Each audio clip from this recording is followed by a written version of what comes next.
जय श्री राम।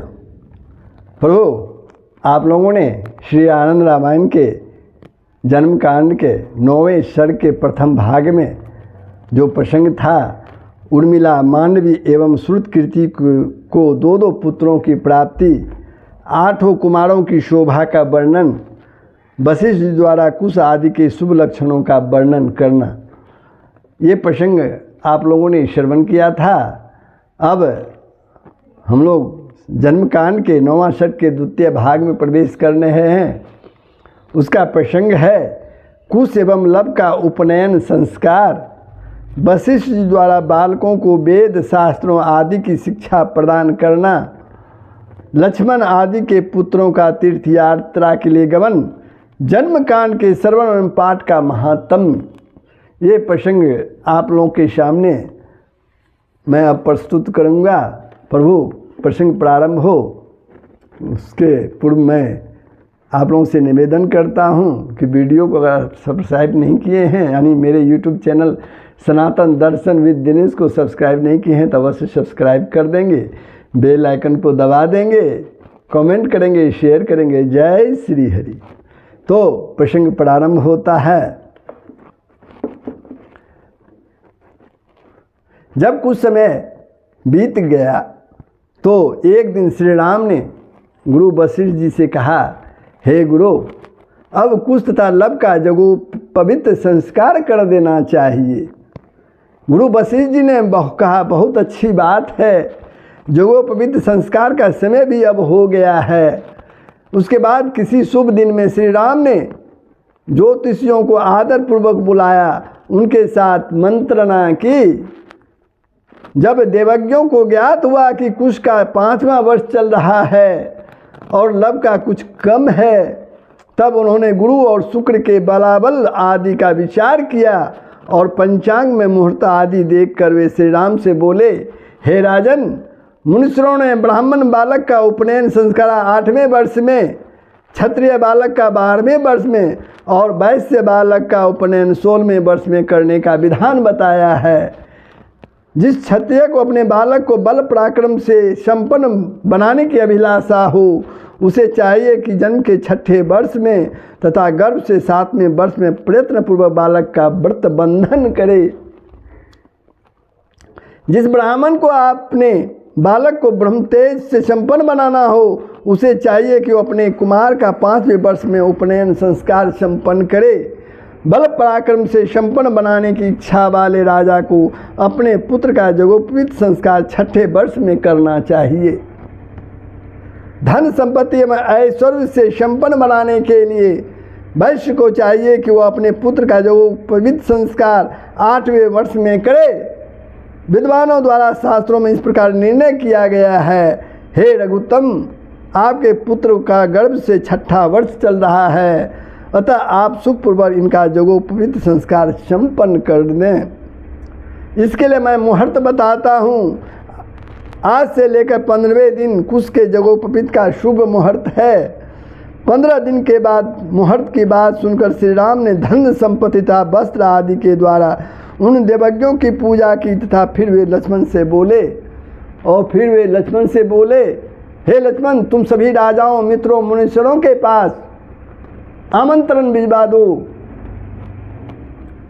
तथा अयोध्या को भली भांति सुसज्जित करवा दो।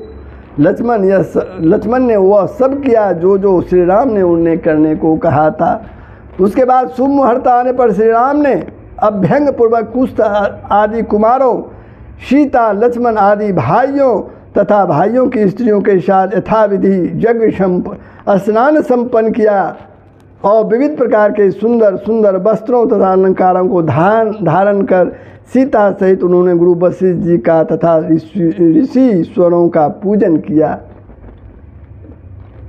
फिर पुण्याह वचन तथा नांदी मुख श्राद्ध आदि कृतों को संपन्न करके देवताओं की स्थापना प्रतिष्ठा की। उस समय अनेक प्रकार के वाद्यों की मंगल ध्वनि हो रही थी। उस समय 7 द्वीपों से करोड़ों की संख्या में राजागण, मुनीश्वर अपनी अपनी सेना में वाहनों के साथ उस उत्सव में पधारे। उन सभी से भरी हुई अयोध्या उस समय अत्यंत ही शोभा को प्राप्त हुई।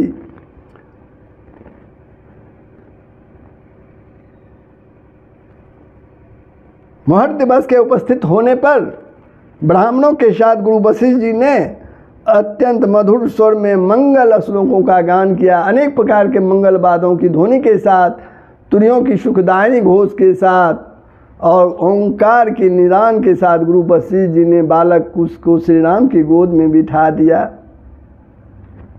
और हवन आदि सभी कर्मों को यथाविधि संपन्न किया। सभी कर्मों को यथाविधि संपन्न किया। उसके बाद कुश को कोपिन धारण कराया, कोपिन धारण करवाया, दंड और कमंडल प्रदान किया। सुवर्ण के तारों से निर्मित करधनी पहनाने के बाद मृग चर्म से बनी मांझी धारण कराई। उसके बाद गुरु वशिष्ठ जी ने कुश को गायत्री मंत्र का उपदेश प्रदान किया। साथ ही ब्रह्मचारी व्रतों और नियमों का भी उन्होंने बताया उसे। कुछ समय बीतने के बाद श्री राम ने कुश के समान ही लब का भी व्रत बंधन बड़े ही समारोह एवं हर्ष के साथ संपन्न किया। उसमें भी अनेक ब्राह्मणों और राजाओं आदि को निमंत्रित किया। उसके बाद बुद्धिमानों ने में श्रेष्ठ उन दोनों रमणीय कुमारों कुश तथा लब ने गुरु वशिष्ठ के सानिध्य में वेदाध्ययन प्रारंभ किया। इसी प्रकार लक्ष्मण आदि भाइयों के कुमारों का भी यथासमय श्री राम ने अत्यंत महोत्सव पूर्वक विधि विधान से गुरु वशिष्ठ तथा ब्राह्मणों के द्वारा जगोपवित संस्कार कराया। वे सभी बालक भी चारित्र व्रत का पालन करने लगे और उन्होंने गुरु वशिष्ठ के समीप उत्तम वेदाध्ययन प्रारंभ कर दिया। लक्ष्मण भरत आदि भाइयों के वे सभी कुमार गुरु वशिष्ठ के मुख से वेद आदि सभी शास्त्रों का ज्ञान प्राप्त कर बहुत ही बड़ी सेना लेकर तथा गुरु मंत्रियों के साथ तीर्थ यात्रा पर निकल पड़े। पृथ्वी पर भारतवर्ष में जितने भी तीर्थ हैं उन सभी की यात्रा कर वे 5 मास के बाद पुनः अपनी नगरी अयोध्या में लौट आए। उसके बाद सभी बालकों ने अलग अलग रूप से सीता जी को प्रणाम किया जाकर और अपनी अपनी माता को भी प्रणाम किया। उसके बाद उन बालकों ने विविध प्रकार के दान दिए, बहुत से ब्राह्मणों को भोजन कराया। इस प्रकार श्री राम के महल में अनेक प्रकार के उत्सव हुए। वे सभी बालक चित्र विचित्र रंग के दिव्य वस्त्रों एवं आभूषणों को धारण कर रथों आदि पर आरूढ़ होकर अयोध्या के राजमार्गों में, गलियों में, बाजारों में, चौराहों में, बगीचों में, उपवनों में, अरण्यों में तथा वाटिकाओं में और सरजू के तट पर सेना साथ लेकर मंत्रियों के बालकों के साथ इधर उधर घूमकर क्रीड़ा करने लगे। इस प्रकार सीता भाइयों तथा बालकों के द्वारा प्रभु श्री राम अयोध्या नगरी में बहुत समय तक ही आनंदित होते रहे।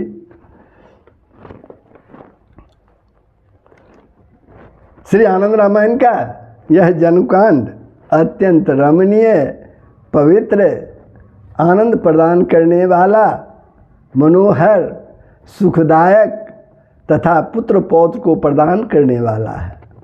जो श्रेष्ठ मनुष्य इस जन्मकांड की पवित्र कथा का श्रवण करते हैं उनका पुत्र पौत्र आदि से कभी भी वियोग नहीं होता। जो मनुष्य इस जन्मकांड को भक्तिपूर्वक श्रद्धापूर्वक सुनते हैं उन्हें कभी भी स्त्री से वियोग नहीं होता। जो स्त्रियां इस जन्मकांड को सुनती हैं उनका अपने पतियों से वियोग उसी प्रकार नहीं होता जैसे लक्ष्मी का वियोग नारायण से नहीं होता। यदि कोई व्यक्ति अपने गांव से दूसरे गांव, दूसरे देश या किसी तीर्थ आदि में चला गया हो और चिरकाल तक वापस ना लौटा हो तो उसे वापस घर बुलाने के लिए इस जन्मकांड का पाठ करना चाहिए। जिसकी अभिलाषा हो कि भविष्य में होने वाले उसके कार्य आज ही जल्दी संपन्न हो जाए तो ऐसे व्यक्तियों को 9 दिनों तक प्रतिदिन जन्मकांड का पाठ करना चाहिए। पहले दिन 1 पाठ करें, दूसरे दिन 2 बार पाठ करें, तीसरे दिन 3 बार पाठ करें।